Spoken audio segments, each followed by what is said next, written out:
റമളാനിലെ അവസാന 10ലേക്ക് നമ്മൾ കടന്നുകൊണ്ടിരിക്കുകയാണ്. മഹത്വമേറിയ ലൈലത്തുൽ ഖദർ പ്രതീക്ഷിക്കാവുന്ന രാവുകളിൽ നിർവഹിക്കേണ്ട ഒരു പ്രത്യേക സുന്നത്ത് നിസ്കാരത്തെക്കുറിച്ച് പറഞ്ഞു തരാം. ഈ നിസ്കാരം ആരെങ്കിലും നിർവഹിച്ചാൽ അവന്റെ സകല പാപങ്ങളും അറിഞ്ഞും അറിയാതെയും രഹസ്യവും പരസ്യവും എല്ലാവിധ പാപങ്ങളും അല്ലാഹു സുബ്ഹാനഹു വ തആല പുറത്തു തരുന്നതാണ്. ഇനി നിസ്കരിക്കേണ്ട രൂപം പറയാം. മഹാനായ ഇബ്നു അബ്ബാസ് റളിയല്ലാഹു അൻഹു പറയുന്നു, 2 റക്അത്ത് നിസ്കരിക്കുക. ഓരോ റക്അത്തിലും ഫാത്തിഹ ഓതിയ ശേഷം 7 തവണ സൂറത്തുൽ ഇഖ്ലാസ് ഓതുക. അതായത് ഖുൽ ഹുവല്ലാഹു അഹദ് അല്ലാഹു സ്വമദ് ലം യലിദ് വലം യൂലദ് വലം യകുൽ ലഹു കുഫുവൻ അഹദ് എന്ന സൂറത്ത് ഫാത്തിഹയ്ക്ക് ശേഷം 7 തവണ ഓതുക.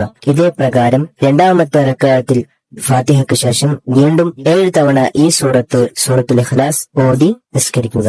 നിസ്കാര ശേഷം ആരോട് ഒന്നും സംസാരിക്കാതെ 70 തവണ അസ്തഗ്ഫിറുല്ലാഹ വ അതൂബു ഇലൈഹി അസ്തഗ്ഫിറുല്ലാഹ വ അതൂബു ഇലൈഹി അസ്തഗ്ഫിറുല്ലാഹ വ അതൂബു ഇലൈഹി എന്ന ഇസ്തിഗ്ഫാറിന്റെ വചനം 70 തവണ ചൊല്ലുക.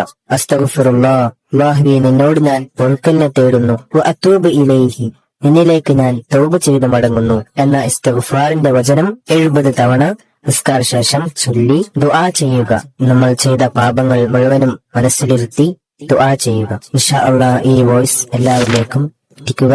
ലൈലത്തുൽ ഖദർ പ്രതീക്ഷിക്കാവുന്ന റമളാനിലെ അവസാന 10 21, 23, 25, 27, 29 എന്നീ രാവുകളിൽ നിസ്കരിക്കാൻ പരമാവധി ശ്രമിക്കുക. അല്ലാഹു തൗഫീഖ് നൽകട്ടെ.